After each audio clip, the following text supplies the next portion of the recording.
오늘의 본문의 말씀은 로마서 15장입니다. 로마서 15장인데 14절부터 21절까지만 읽겠습니다. 합독하겠습니다. 내 형제들아, 너희가 스스로 선함이 가득하고 모든 지식이 차서 능히 서로 권하는 자임을 너도 확신하노라.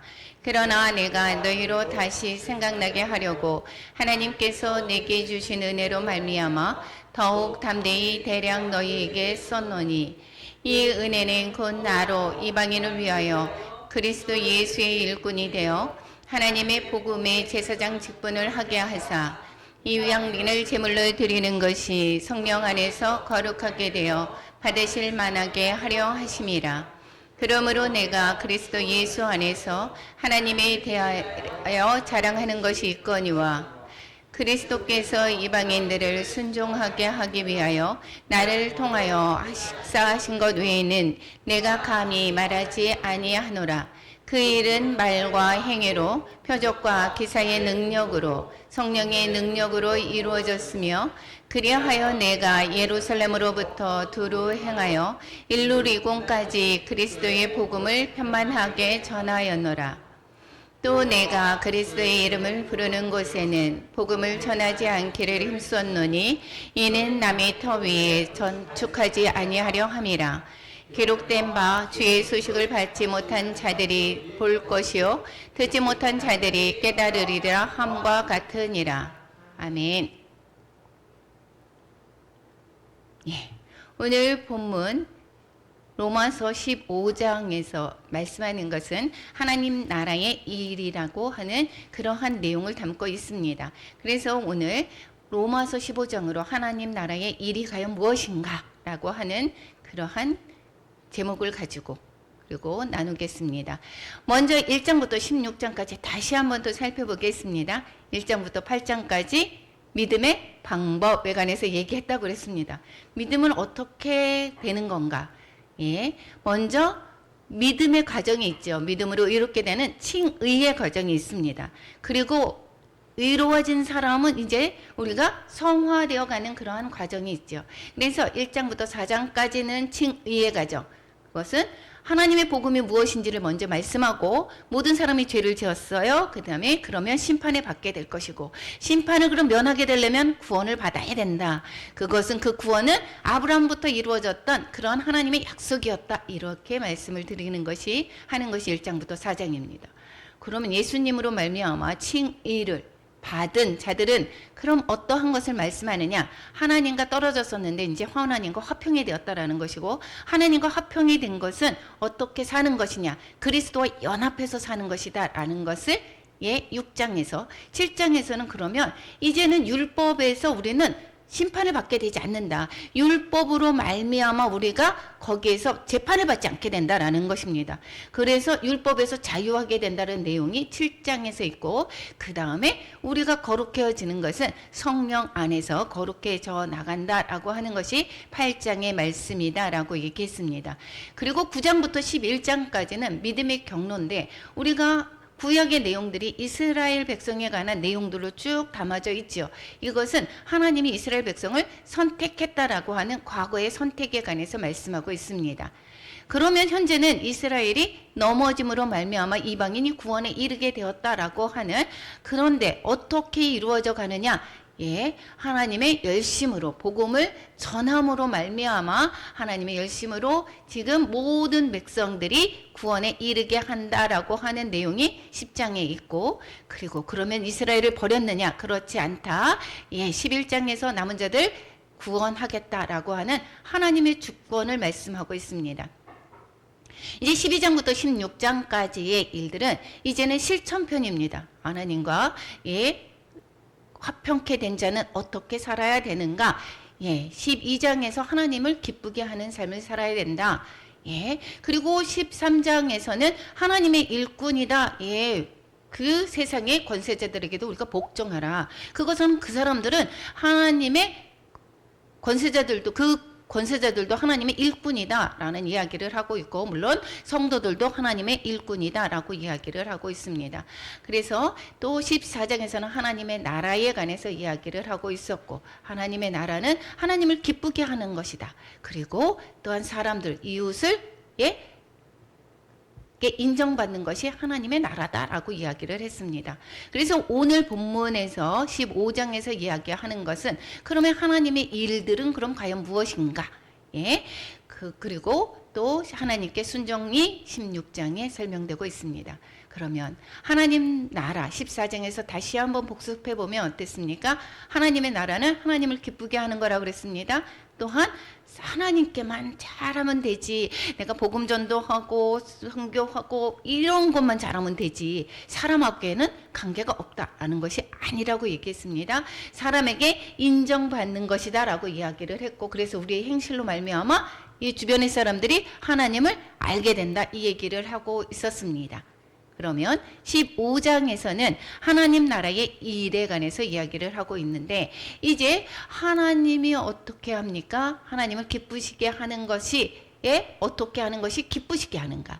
이웃에게 선한 행실로 이웃을 또에게 인정받는 것이 어떻게 하는 것인가를, 그것이 하나님의 일이 되겠죠. 그것을 말씀하고 있습니다. 두 가지를 얘기를 하고 있습니다. 덕을 세우는 일, 그 다음에 복음 전하는 일. 두 가지를 이야기를 하는 것이 이 바로 15장입니다. 그래서 자기 희생으로 말미암아 덕을 세우라고 얘기를 하는 것입니다. 그래서 이 14장에서 어떻게 했죠? 바로 이방인과 유대인과의 먹는 문제와 날 가지고 싸웠습니다. 다투었습니다. 그랬을 때에 여기에서 연약한 자들 너희들이 받으라 얘기를 하고 있었죠. 그러니까 이것은 내 고집 내 뜻대로 하지를 말아라, 내가 죽어야 된다, 이런 자기 희생을 말씀하고 있습니다. 자기 희생이 있어야 하나님의 나라의 일을 하는 것이고, 그래서 믿음이 연약한 자들 받으라라고 이야기를 하는 것, 그래서 덕을 세우는 것이다 라고 이야기했고, 이것은 이웃에게 어떻게 해요? 인정받는 삶을 말씀하고 있고, 그 다음에 하나님이 기뻐하시는 삶, 세계 열방에 복음 전파하는 일이다 라는 것을 말씀하고 있습니다. 그래서 우리가 두 가지가 다, 어떠한 거는 잘하는데 어떠한 것을 잘 못하고 있다, 어떠한 것은 내가 이거는 하는데 이것은 못한다, 이것이 아니라 우리의 두 가지가 다 주 안에서 같이 이루어져야 된다라는 것을 말씀하고 있습니다. 15장에 하나님 나라의 일에 관해서 이야기하고 있는데 두 파트로 나눴다라고 했습니다. 첫 번째 1절부터 13절까지는 덕 세우는 이야기입니다. 그래서 믿음이 약한 자의 약점을 담당하라는 거예요. 그런데 우리가 덕을 세울 때 믿음이 강한 자, 믿음이 연약한 자 있습니다. 그러면 누가 죽어줘야 되죠?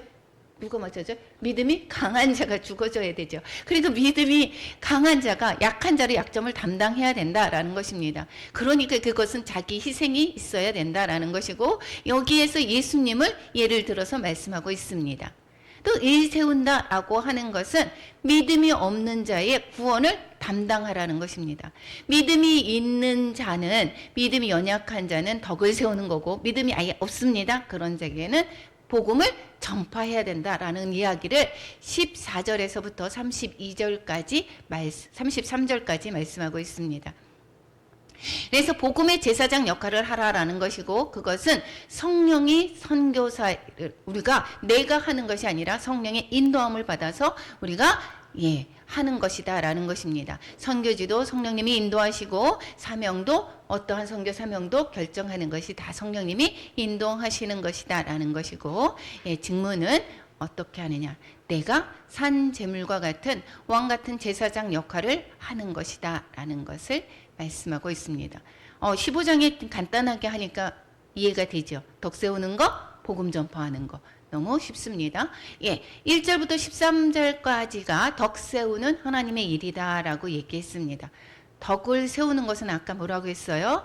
믿음이 강한 자가 약한 자의 약점을 담당하는 것이다라고 얘기를 했습니다.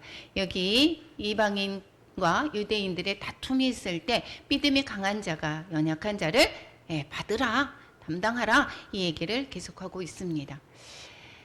첫 번째 이야기를 하죠. 처음부터 읽겠습니다. 믿음이 약한 자의 약점을 담당하고, 이렇게 하고 자기를 기쁘게 하지 않는 거라고 얘기했습니다. 우리는 나를 위해서 하는 것이 아니고 나가 죽어지는 거다라는 것입니다. 그러니까 믿음이 약한 자의 약점, 즉 믿음이 연약한 자가 걸려 넘어지지 않게 우리가 행동하라라고 했습니다. 그래서 내가 할 수 있는 것도 하지 말라라고 얘기를 했었죠. 이것은 음식으로 이야기를 했었습니다. 그렇죠? 13장에서 이야기를 하기를 14장에서 음식으로 넘어질 것 같다라고 하면 어떻게 해요? 나는 영원히 고기를 먹지 않겠다. 이 사도 바울의 자기 희생, 자기를 죽이는 일이다라고 이야기를 했습니다. 그래서 믿음이 약한 자를 담당하는 것은 나를 기쁘게 하지 않고 나를 죽이는 것이다라는 것을 말씀하고 있습니다. 그래서 이웃을 기쁘게 하고 선을 이루는 것이고 그리고 그것이 덕을 세우도록 하라라는 것입니다. 여기에서 덕을 세울 때는 어떻게 해야 된다고요? 위에서는 자기 희생이 필요하다 이야기를 했습니다. 그것을 예를 들어서 어떻게 말씀하시냐면 3절에서 이야기를 하기에는 예수님을 말씀을 하고 있습니다. 그리스도께서도 자기 자신을 위해서 살지 않았다라는 것입니다. 자기를 기쁘게 하지 않고 어떻게 해요? 비방하는 자들의 비방이 내게 미쳤다.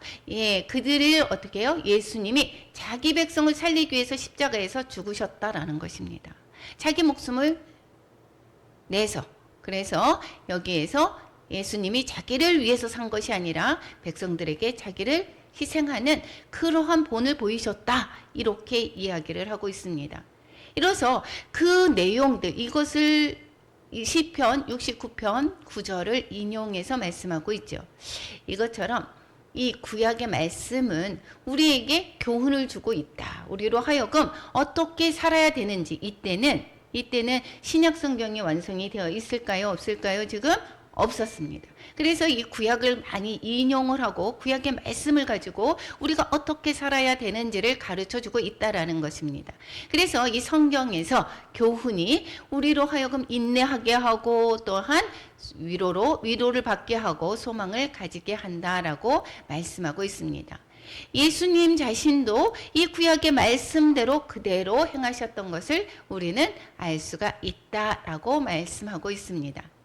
여기에서 말씀하는 것은 예수님을 예를 들었고 성경에 예를 이야기를 했지만 여기에서는 덕을 세우는 것, 즉 희생으로 말미암아 이웃에게 덕을 세워야 한다. 이것을 말씀해 주고 싶은 것입니다.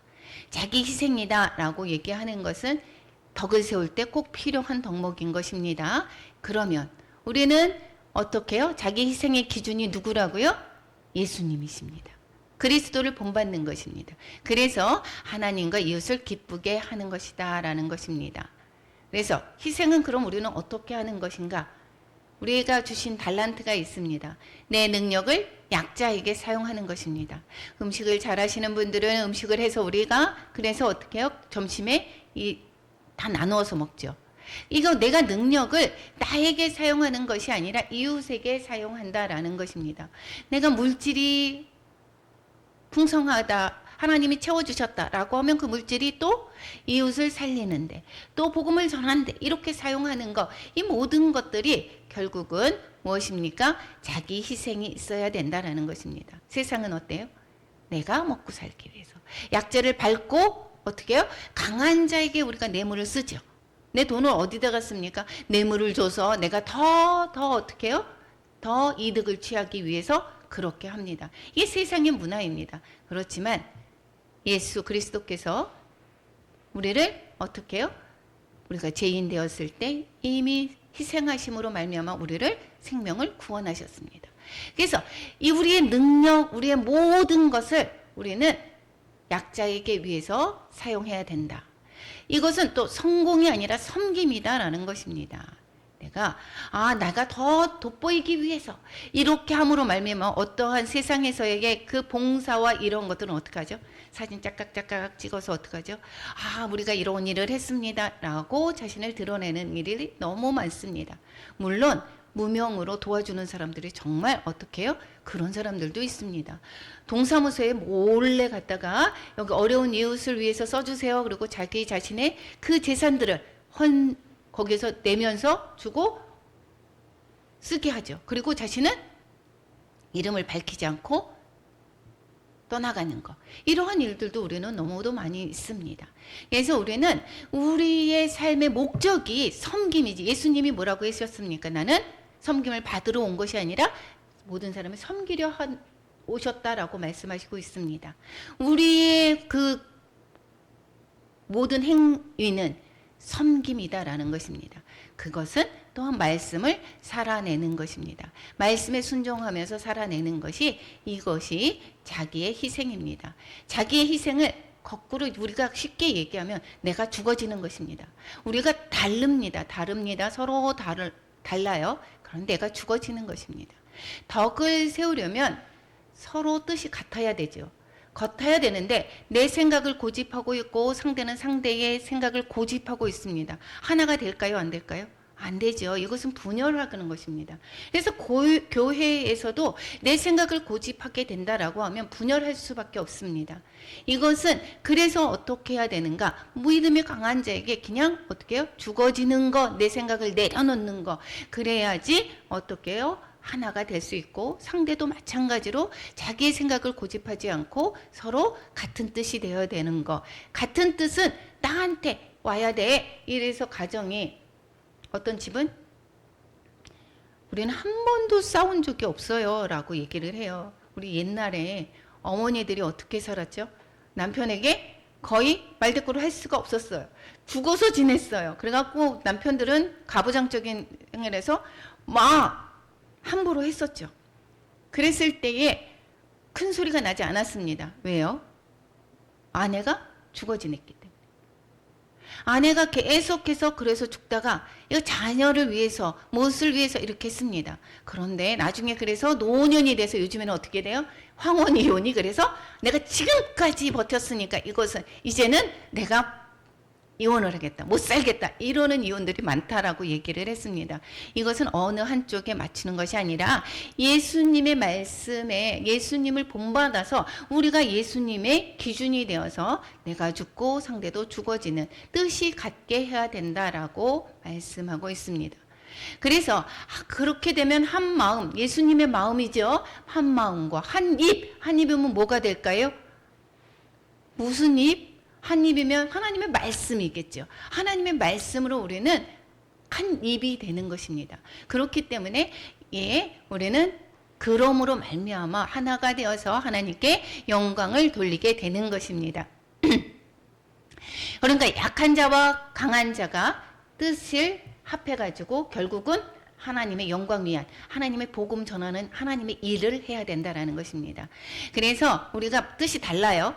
내 뜻을 세워서 내가 만족하기 위한 것이 아니고 내가 행하는 것이 아니라 하나가 되어서 하나님께 영광 올려드리는 것입니다. 하나가 되어서 복음을 전하게 되고 그런 것이 무엇이요? 이게 바로 복음 전하는 일인 것입니다. 우리가 그러기 위해서 세 가지가 필요합니다. 한 뜻이 되어야 된다라고 했습니다. 우리의 소원이 무엇이냐? 우리의 소원은 뭐 우리가 통일, 우리 그 노래 했었죠. 우리나라의 통일, 우리의 소원이라고 얘기했지만 정말 주 안에서의 소원은 무엇입니까? 하나님을 또한 기쁘게 하는 것입니다. 하나님의 여기 뭐라고 했어요? 하나님의 소원이 바로 우리의 소원이에요. 그래서 빌립보서 2장 13절 우리 같이 한번 읽어볼까요? 너희 안에서 행하시는 이는 하나님이시니 자기의 기쁘신 뜻을 위하여 너희에게 소원을 두고 행하게 하시느니라. 우리의 소원이 그래서 뭐가 돼야 돼요?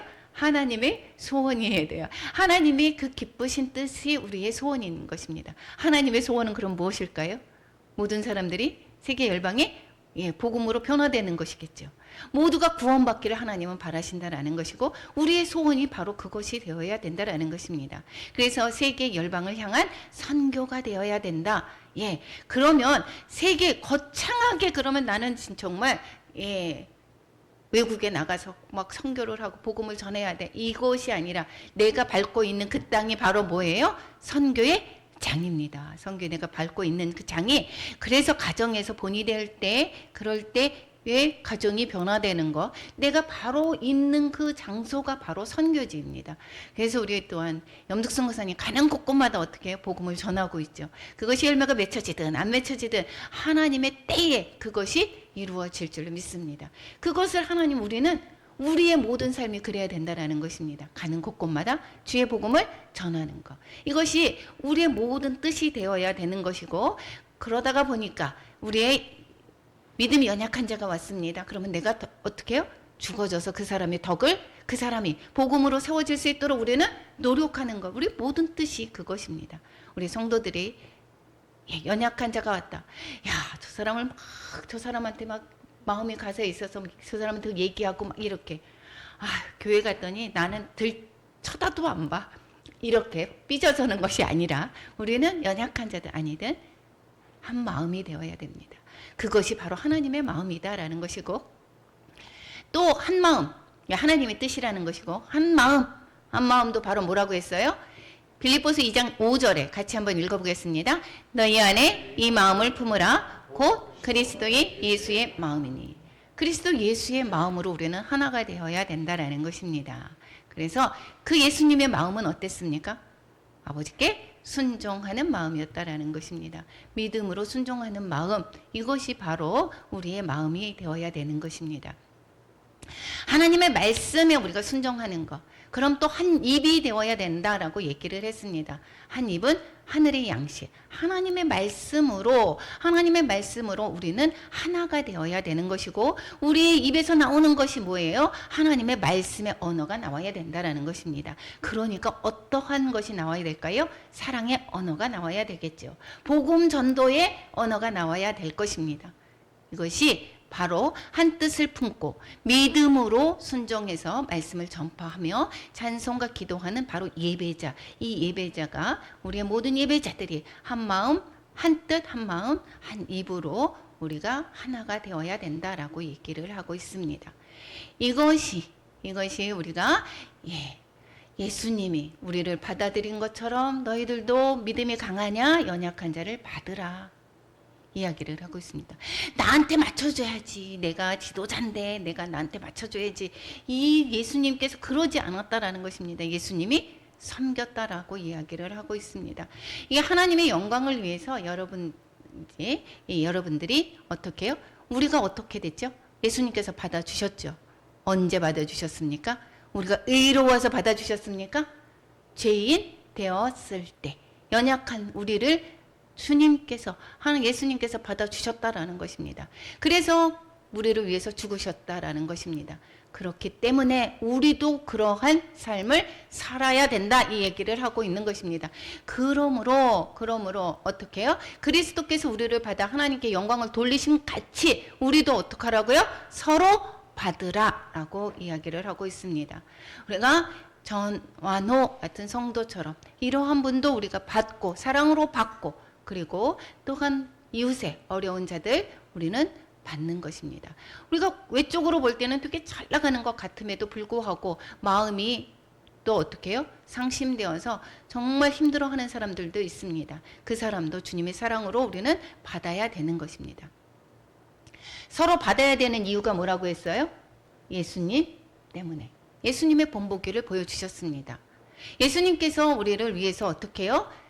십자가에 못 박혀 돌아가셨지만 이 예수님은 바로 그 할례자가 되었다라는 것, 이스라엘 백성으로 거기에 그 약속에 그 말씀대로 이스라엘의 그 다윗의 자손으로 오셨습니다. 뿐만 아니라 어떻게 하죠? 할례의 그 모든 추종자가 되었다. 그 할례를 다 지키셨고, 또 뿐만 아니라 율법을 모두 다 지키시고 약속들을 견고하게 하셨다라는 것입니다. 유대인들을 또한 모교로 받기 위해서 예수님이 유대인의 완벽한 그러한 율법들을 모두 지키신 분이시다라는 것이고, 뿐만 아니라 유대인만 받는 것이 아니라 어떻게 됐다고요? 이방인들도 받았다라는 것을 말씀하고 있습니다. 긍휼하심으로 말미암아 이방인들도 받으셨다라고 말씀하고 있습니다. 시편과 이 사무엘 하와, 그 다음에 또한 신명기, 그리고 시편, 그리고 우리 이사야서에서 말씀하신 것과 같이 이방인들을 위해서 어떻게 해요? 말씀하십니다. 이방인을 국률하게 여기시는 하나님의 말씀대로 예수님께서 이방인들도 국률하심으로 받으셨다라는 것입니다. 예수님이 유대인을 받으시고 이방인을 받으신 것과 같이 우리도 믿음이 강한 자는 믿음이 연약한 자를 서로 받으라 이야기를 하고 있습니다. 4개의 인용 구절은 이방인에 대한 자비하심에 관해서 나타낸 것을 인용하셨습니다. 다윗이 9절에서 얘기한 것은 다윗이 이방인들 가운데서 하나님을 찬양하라는 이야기였고, 또 10절에서는 모세는 이방인들에게 주의 백성들과 함께 즐거워하라고 권고하고 있었고, 또한 11절에서는 시편 기자가 이방인들에게 주를 찬양하라고 했습니다. 또 12절에는 이색의 뿔이 통치를 받으며, 즉 메시아의 통치를 받으며 그에게 소망을 두라고 예언을 하고 있습니다. 우리가 구약의 내용은 이스라엘 백성들을 구원하시겠다라고 하는 내용만 실려 있는 것이 아니라 이방인들에게도 향한 하나님의 그 긍휼하심이 적혀 있었고 그들을 구원하실 것을 말씀하고 있습니다. 그 예수님께서 이방인 유대인뿐만 아니라 이 연약한 소망이 없었던 그러한 이방인들을 받으셨다라는 말씀을 하고 있고, 우리도 그렇게 예수님처럼 어떻게 해요? 덕을 세우라라는 이야기입니다. 그들을 연약한 자를 받으라라는 이야기를 하고 있습니다. 그래서 이 소망이 어디에 있느냐? 하나님께 있다라고 이야기를 하고 있고, 그래서 하나님 안에서 모든 기쁨과 평강을 믿음 안에서 우리에게 충만하게 하기를 바라고, 또한 성령의 능력으로 소망이 넘치게 하기를 또한 바란다라고 말씀하고 있습니다. 우리의 삶이 소망이 어디에 있느냐?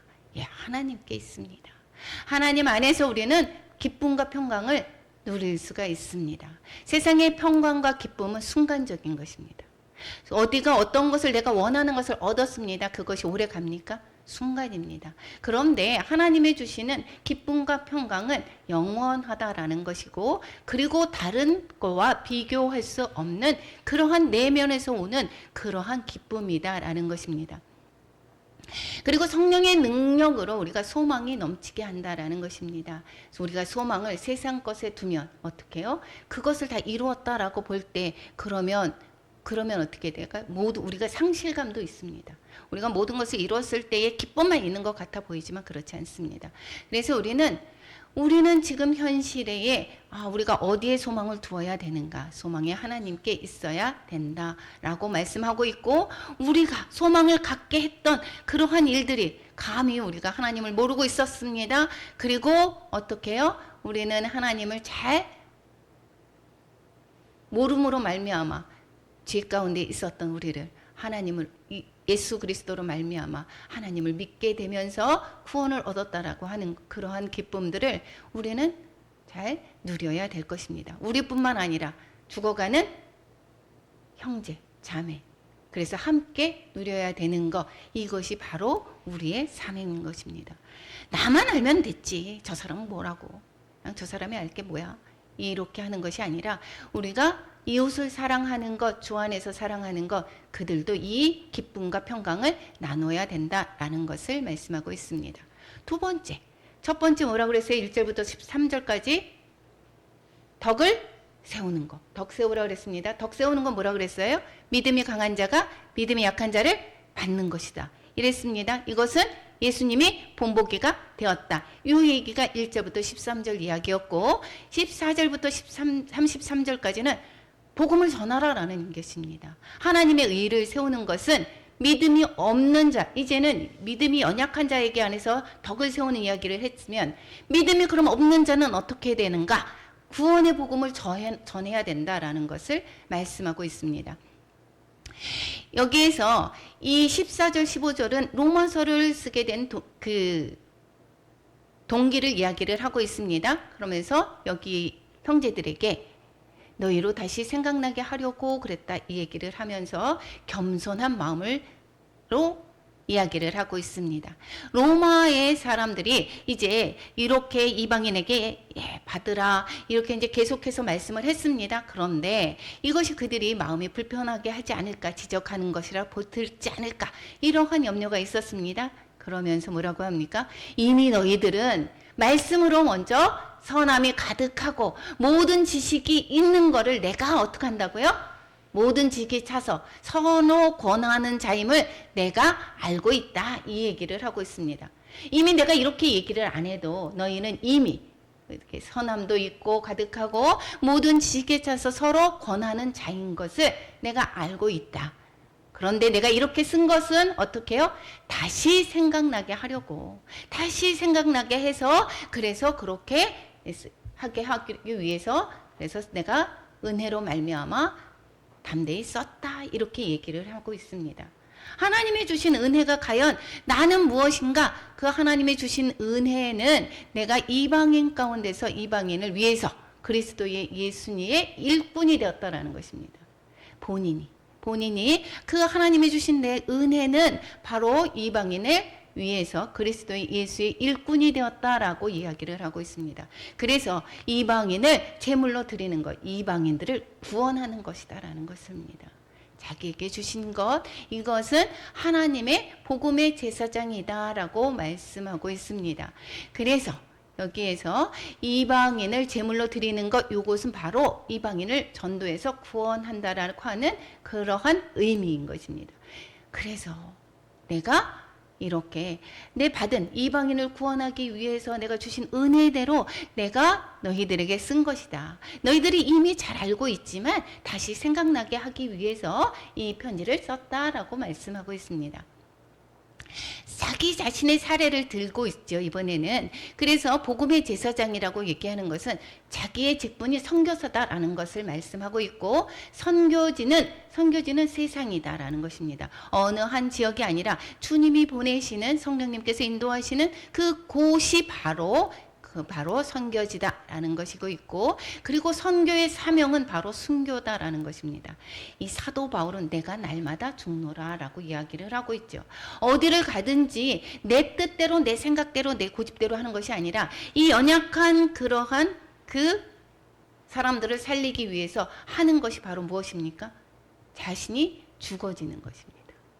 우리가 이 집에서 어떻게 해요? 집안의 화평을 위해서 어떻게 하죠? 내가 죽어집니다. 내가 죽어지는 것이 편합니다. 것이 이 가정의 화평을 위해서 그런 것이다라는 것입니다. 그래서 어떠한 죽음, 물론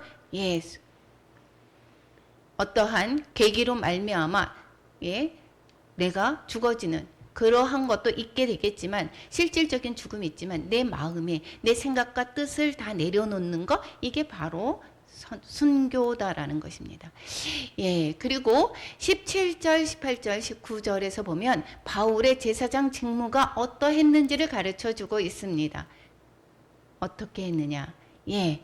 그리스도께서 이방인을 순종하기 위해서 나를 통해서 역사했다라고 이야기를 하고 있습니다. 내가 한 것이 아니라 누가 했다고요? 그리스도께서 하셨다라고 이야기를 하고 있습니다. 우리가 인도에 관해서 WHM이 인도뿐만 아니라 또 그 중국의 유대인, 그리고 우리가 섬기는 곳곳마다 어떻게 합니까? 이것이 저희가 한 것이다, 이런 것이 아니라 그리스도께서 하신 것이다라는 것이고, 그것을 우리를 통해서 하신 것이다라는 것입니다. 그래서 순종하게 하기 위해서 우리를 통해서 역사하신 것이다. 근데 여기에서는 지금 나를 통해서 역사하신 것 외에 말하지 않는다라고 얘기하고 있습니다. 그래서 그것은 어떻게 이루어졌느냐? 말과 행위로. 어떠한 말과 행위였습니까? 사도 바울이 누구를 본받아서 말과 행위를 했었죠? 그리스도를 본받아. 내 말과 내 행위가 아니었습니다. 그리스도를 본받아서 그리스도의 언어와 말과 행위로 했다라는 것이고, 표적과 기사의 능력이다라고 얘기했습니다. 표적과 기사의 능력이다라고 하면 이 표적과 기사는 내 힘이었습니까? 아니면 성령님의 능력이었습니까? 성령의 능력이다라는 것입니다. 그래서 성령의 능력으로 이루어졌다라고 고백하고 있습니다. 그래서 그래서 여기에서 이 제사장 직무를 하게 된 것이 지역은 선교지가 어땠었냐면 예루살렘으로부터 일루리곤까지 복음을 전했다 이 얘기를 하고 있습니다. 제사장의 직무는 이방인들을 어떻게 하는 거라 그랬습니까? 하나님께 구원, 하나님을 믿게, 예수님을 믿게 하는 것, 즉 구원하는 것이다라고 이야기를 하고 있었죠. 그런데 그것이 사도 바울의 1차 전도 여행, 2차, 3차에 걸쳐서 전도 여행을 끝냈던 그 시기에 이 지금 로마서를 쓰고 있습니다. 그런데 우리가 볼 때 일루리곤에 대해서 우리가 나타나지가 않았었습니다. 1차, 2차 전도, 3차 전도 여행까지 일루리곤은 저기 위에 초록색입니다. 저 우쪽에서 보면 보이죠? 그래서 우리가 선교 여행 1차, 2차, 3차에 걸쳐서 바울의 선교 여행지를 이야기할 때 일루리곤은 안 적혀져 있었습니다. 그런데 없지만 거기에서 지금 사도 바울은 복음을 일루리곤까지 복음을 전했다라고 이야기를 하고 있습니다. 그러니까 이 아시아의 모든 곳에 복음을 전했다 이야기를 하고 있습니다. 그렇기 때문에 이제는 어떻게 하겠습니까? 선교지를 이제는 이 모든 것들이 선교지를 남들이 어떻게 됐다고요? 남들이 전한 곳이 아닌 어떻게 됐다고 얘기를 해요. 20절에 그리스도의 이름을 부르는 곳에는 복음을 전하지 않기를 힘썼노니, 즉 이미 예수님을 알아서 복음이 전해진 곳에서는 그러지 않게 하려고 힘썼다라고 이야기를 하고 있습니다. 주의 소식을 듣지 않은 곳에 복음을 전하려고 하고 있다라는 것이고, 이것은 미리 다른 사람들에게 먼저 터 위에 건축하지 않는다. 즉 다른 사람이 복음을 전했던 곳에 내가 가서 더다시 거기에서 복음을 전하지 않으려고 했다라는 것입니다. 그래서 다른 사람들이 가지 못했던 이방인들에게 일루리곤까지 이 아시아에서 편만하게 복음을 전했다라고 이야기를 하고 있습니다. 그러니까 이제는 아시아에서 다 전했으니까 이제 23절에 이 지방에서 일할 곳이 없고 이렇게 이야기하고 있습니다.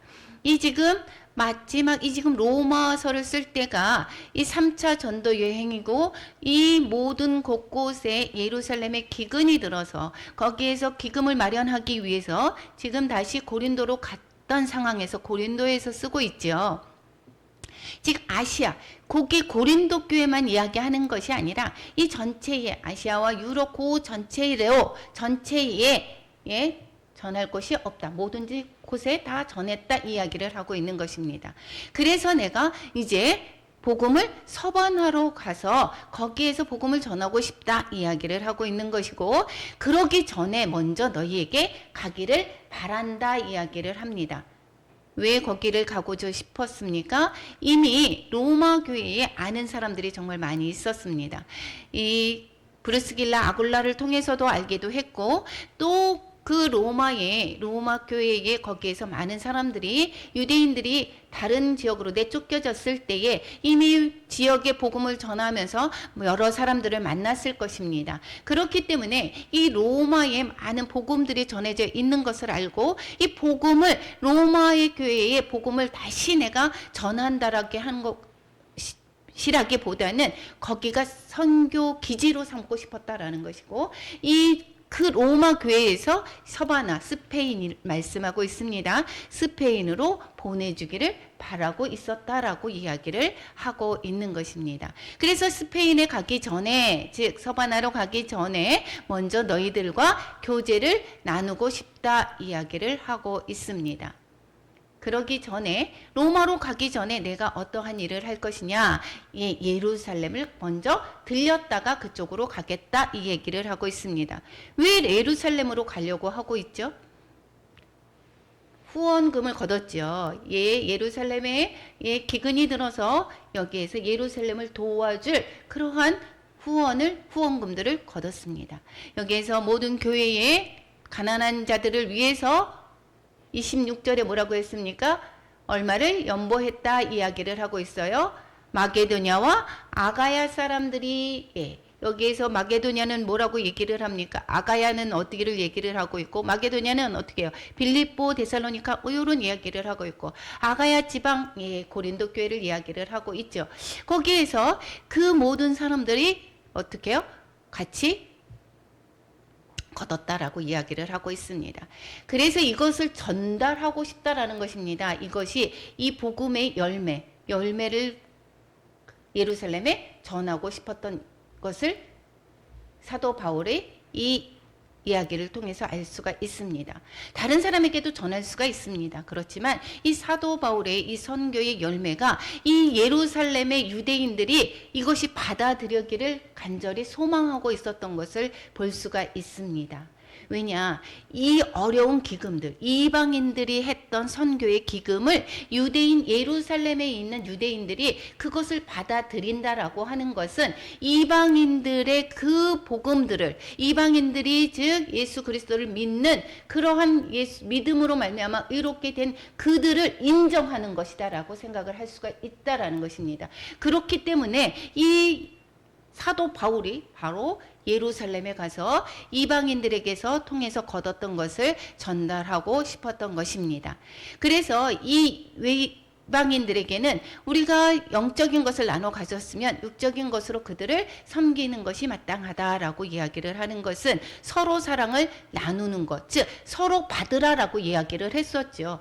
서로 연약한 것들을 받는 것입니다. 우리가 저 사람에게서 저 사람이 부족한 것들을 어떻게 해요? 우리가 채워주고, 그리고 그 사람이 부족한 것 우리가 또한 우리를 통해서 나누어주고, 이렇게 하는 것들, 이러한 것들을 지금 실천하고 있는 것을 볼 수가 있게 되겠습니다. 그런데 어떻게 되죠? 아직은 안 갔어요. 로마서를 여기서 쓰고 있죠. 그런데 우리 결과는 사도행전을 통해서 잘 알고 있습니다. 로마로 가기는 가죠. 예, 로마로 가기는 갑니다. 그런데 여기에서 잘 가서 로마로 가는 것이 아니라 어떠한 일들이 있습니까? 여기에서 예루살렘에서 전혀 뜻밖의 일들을 만나고 있습니다. 그런데 이것은 이 사도 바울이 몰랐던 것이 아닙니다. 사도 바울이 이미 성령에 매워서 예루살렘에 그 성령에 매워서 그렇다라고 하는 것은 성령의 인도함이 있었다라는 것입니다. 성령의 인도함이 있었는데 그래서 예루살렘에 가는데 거기에서 좋은 일이 있을 것이 아니다라는 것을 가르쳐 주고 있습니다. 성령이 각성해서 내가 증언하여 결박과 환난이 나를 기다린다라고 이야기하고 있습니다. 그러니까 내 뜻은 성령님께서 인도하는데도 내가 좋은 길이 아니었다라는 것입니다. 보기에는. 그런데 우리가 보기에는 좋은 일이 아니지만 하나님의 입장에서는 그것이 필요하다라는 것입니다. 하나님의 생각과 내 생각은 전혀 다르다라고 말씀하고 있습니다. 하나님의 뜻은 바로 가서 잡히는 것입니다. 여기에서 이 사도 바울에게만 그러한 마음을 준 것이 아니라 거기에서 두로의 형제들, 두로에서 이게 말씀을 할 때 거기에서 어떻게 하느냐면 예언에서 이제 감동으로 바울더러 이야기합니다. 거기에 가면 잡힐 것이기 때문에 그렇기 때문에 거기에서 들어가지 말라. 예루살렘에 들어가지 말라라고 합니다. 뿐만 아니라 빌립 집사에게도 그 집에서 보면 또 예언하기를 예루살렘에 올라가지 말라라고 이야기를 하고 있습니다. 거기에서 결박될 것이 분명하다라고 예언에서 얘기합니다.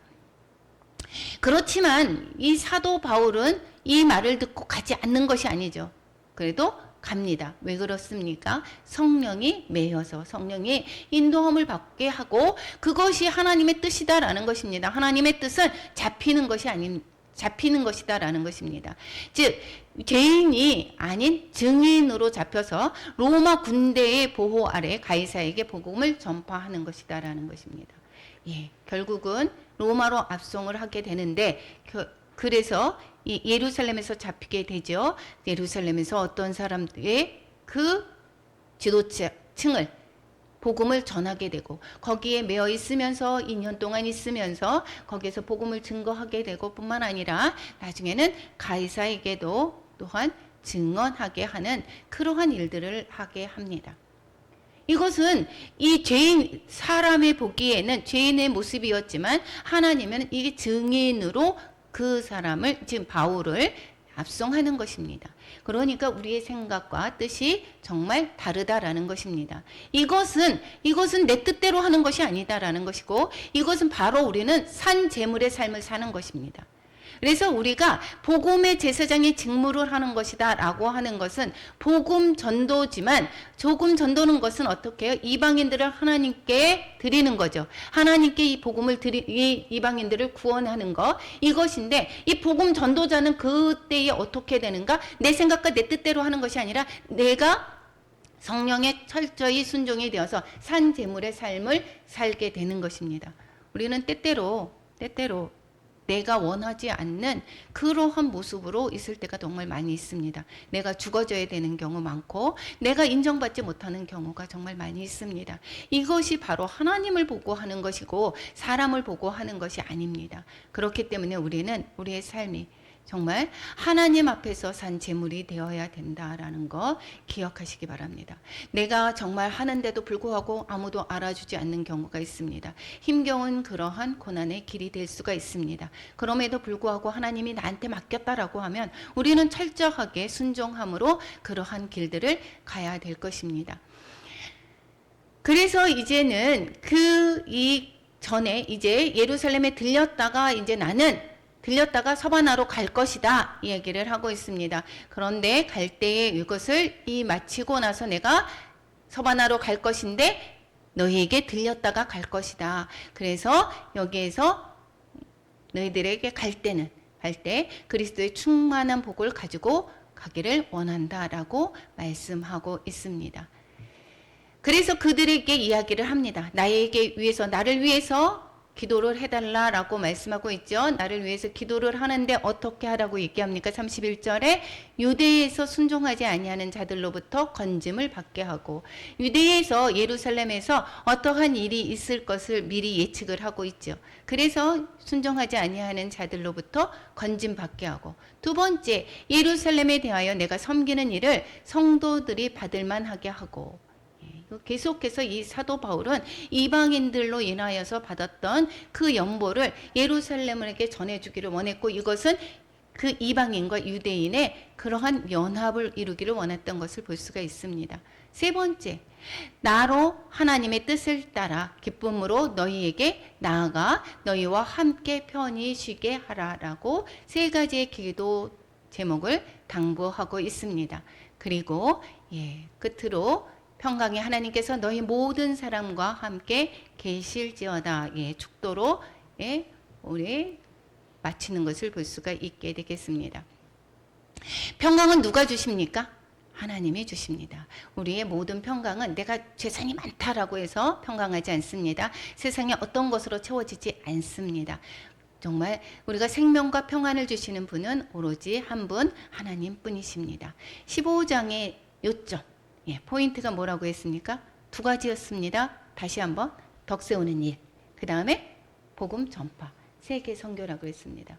덕 세우는 것은 뭐라고 했어요? 믿음이 강한 자가 믿음이 약한 자를 받는 거라고 했고, 그러려면 어떻게 된다고요? 내가 죽어져야 된다. 자기 희생이 따른다라고 했습니다. 그래서 우리는 하나가 되어야 된다라고 했겠고, 하나는 예수 그리스도로 말미암아 하나가 되는 것입니다.